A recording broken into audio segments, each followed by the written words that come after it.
Like this young man, he's learning from you all about birth, so that when he is going into the systems, it's still not, unless the men start to rise up and change it, they're still going to be confronted with the system.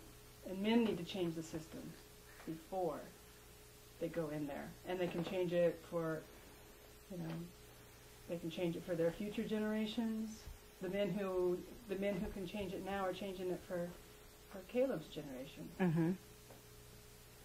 Once a father steps into that hospital and his wife is in labor, he's emotionally invested in his wife, and he can't really do anything at a policy level to try to change anything. It's after that birth or before that birth that he needs to do that and fight for what he knows they want and what he knows is right.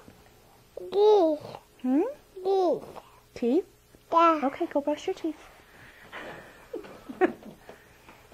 But I think the best people to fight for it are going to be the fathers who couldn't protect their babies or their wives or partners, because they know. Light? Go turn on the light faster so she can brush her teeth. Huh? Now we can do it. Yeah. So who can change it?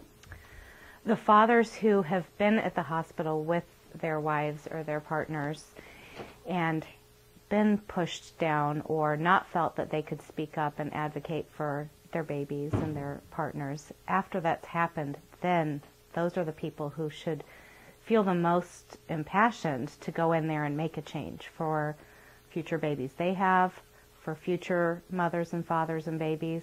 Because when you're in there and you're in that moment of labor, it's a very emotionally vulnerable time. You can't be fighting. You know, your brain goes to the emotional side, and you can't put together a logical argument, and you can't be fighting when you're in labor. You have to do it before that or after to help others. So what do you think about my plan for a father? I think that the father who goes into the hospital and outlines, this is what we want, this is what the research says, I want you to change the policy, it's just one father. We need every one father to go in there. Because we've gone in individually to hospitals before and said, you know, your breastfeeding support, you're doing this and this and this and this, and it's undermining it, and this is what the research says. And they pay attention to you for a little while, and then you go away, and nobody else comes back after you, and it just falls off their plate. Father after father after father has to go in there demanding these changes. It can't just be one.